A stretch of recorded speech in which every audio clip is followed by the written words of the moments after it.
Uncharted.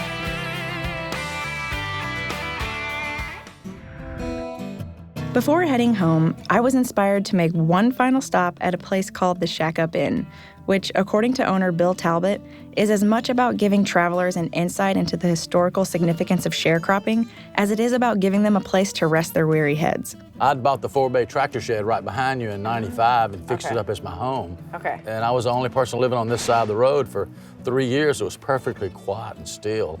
And then we pulled up a shack, and then things started rolling, and then more shacks and more shacks. And then we bought the gin in 2004. The gin was already here, right? Yeah, it was already here, but we went in and all the machinery had been shipped to Brazil back in the early 80s, so it was just an empty shell. But this farm was founded in 1852. Okay. And I think in its heyday, there were 4,000 acres here. In 1944, the cotton picking machine was invented here and premiered here. We just pulled up a shack in 1998 to have a place to drink beer and listen to music and play music, but we acquired one house, set it down, and then here come the Europeans wanting to let it, and then they kept on coming. Were you like, what in the world? Yeah, I thought, you're not in your right mind. But you're like, okay, but they kept coming, so we started getting more shacks, and before you know it, you know.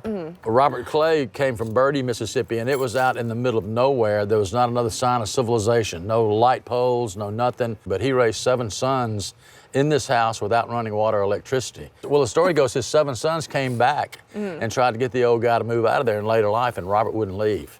No, he just said, no, I don't want no electricity, don't want, you know. Man. Anyway, he passed away in '98. We moved the shack in here. Okay. We opened up the attic, and we found Robert's whiskey still. So we figured that's why Robert didn't want to go anywhere. He's like, I have everything I need. He was content, yeah. And when you think about it, you know, there's a lot of security in knowing you got money in the bank, but when you got your whiskey still in the attic, I mean, that's security. He'd probably been moonshining for a while. Oh, yeah, no, it's probably put his kids through school. That wagon is the frame of a World War I infantry truck. Really? Yeah, can you imagine the rough ride? Look at those tires. They'll never go flat, though. Yeah, I reckon not.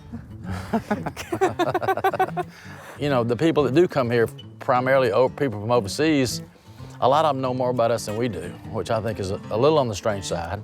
But when you think about it, had it not been for the people overseas, the Claptons, the Stones, the Yardbirds, you know, the older rock group that took the Delta blues music and tweaked it and threw it out there to the world, and the world went nuts over it, then everybody realizes, well, hell, it came from Coahoma County.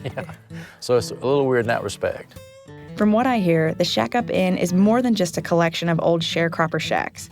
The acoustics of the main hall are an attraction as well. You know, from here, I think you can feel, I don't know whether it's in the air, whether it's the vibe, but so many people have talked about they've come here and it just doesn't feel like anywhere else. The shacks and some of the old stuff here, I think, is what people in Europe expect out of America. This is Americana. And there ain't much Americana left in America because it's all strip malls and metal buildings, but just because it was old to put up something new, and the old stuff was a lot better than the new stuff they put up, and I don't understand that mentality of just because it's old, you know, put a new roof on it. Right.